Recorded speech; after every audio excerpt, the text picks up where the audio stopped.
Ayatollah Ali Khamenei was Iran's supreme leader for over 3 decades, a figure whose influence reached into every corner of Iranian society and politics. As supreme leader, he held ultimate authority over the country's politics, military, and religious life, shaping the direction of the nation in ways few leaders ever have. He succeeded Ayatollah Khomeini in 1989, stepping into the role at a critical moment, and over the years, he shaped modern Iran more than anyone else, guiding it through wars, crises, and dramatic social changes. Khamenei controlled the armed forces, the courts, and the media, making him the true power behind Iran's government, with the ability to overrule any official or institution. Even with elected presidents and parliaments, his word was final on all major issues, from elections to the nuclear program, and his approval was needed for any significant policy. He built the IRGC into a dominant force, loyal to him and central to Iran's power structure, using it to project influence both at home and abroad.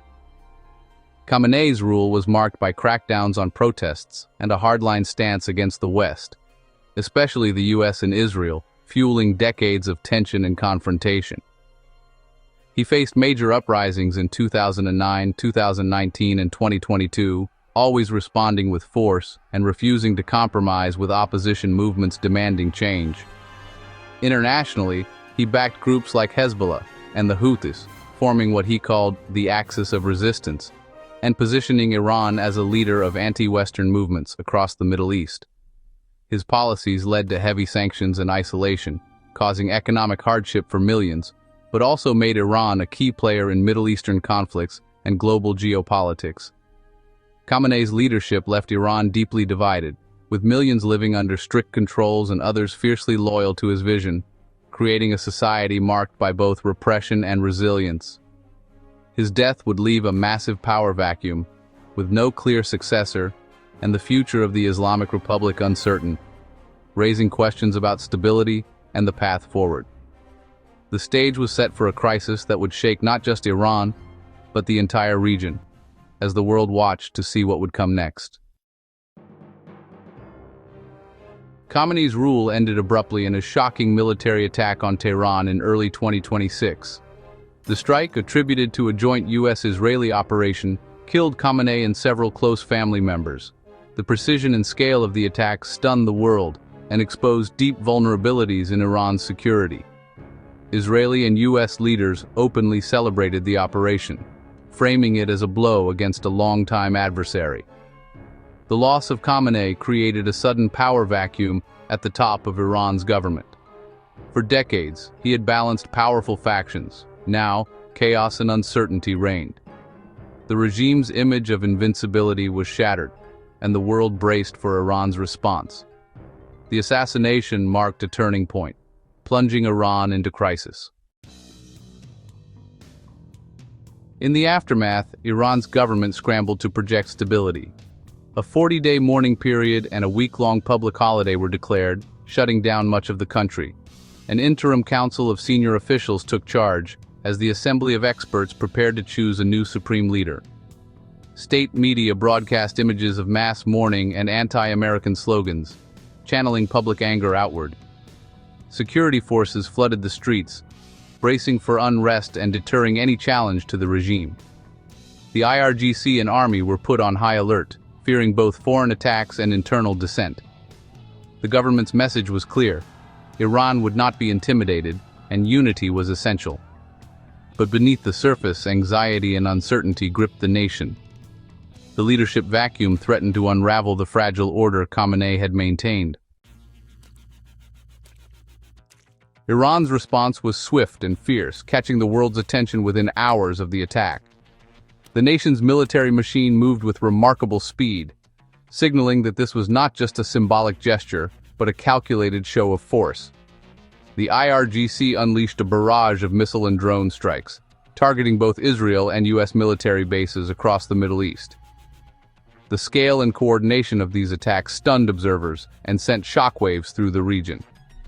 27 American bases in countries like Qatar, the UAE, and Saudi Arabia came under fire, resulting in casualties, widespread confusion, and scenes of chaos as emergency protocols were activated. In Israel, Emergency services scrambled to respond to multiple missile impacts, racing against time to save lives and contain the destruction in several cities. The violence quickly spilled over into civilian life. Fires raged in Dubai's port area, and stock markets across the region closed abruptly to prevent panic selling and economic collapse. Iran also threatened to block the vital Strait of Hormuz, a move that would disrupt global oil shipments and send energy prices soaring overnight, rattling markets from Asia to Europe. The message was clear. Iran could strike back not only militarily, but also economically, escalating the conflict far beyond its own borders and impacting the global economy. The entire region now teetered on the edge of a much wider war, with ordinary civilians and fragile economies caught in the unpredictable crossfire. Around the globe, people watched nervously as the crisis deepened, and world leaders scrambled to respond to the rapidly evolving situation. Iran's retaliation proved it remained a formidable force, even after the loss of its leader, demonstrating both resilience and strategic capability. The risk of all-out war had never been higher, as military commanders across the region braced for what could come next. The Middle East was now at a dangerous crossroads, its future uncertain, and the world holding its breath. The world's response was immediate and deeply polarized, with governments and citizens alike reacting in real time to the shocking news. The US and Israel openly celebrated Khamenei's death, framing it as a victory against extremism and warning Iran in strong terms against any further retaliation. President Trump called Khamenei evil, urging the Iranian people to rise up and seize the moment, signaling hopes for regime change and a new era for Iran. Russia and China swiftly condemned the assassination, calling it a grave violation of international law and warning that such actions could destabilize the entire region. Both countries urged restraint and dialogue to prevent further escalation. European leaders were divided. While some quietly welcomed the end of Khamenei's rule, others voiced concern, calling for de-escalation, protection of their citizens, and a renewed diplomatic push to avoid war.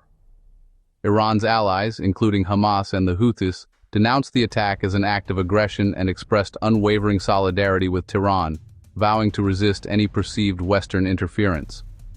Gulf Arab states, fearing regional chaos and instability, quickly closed their airspace, suspended flights, and called emergency meetings to coordinate their response to the rapidly changing situation.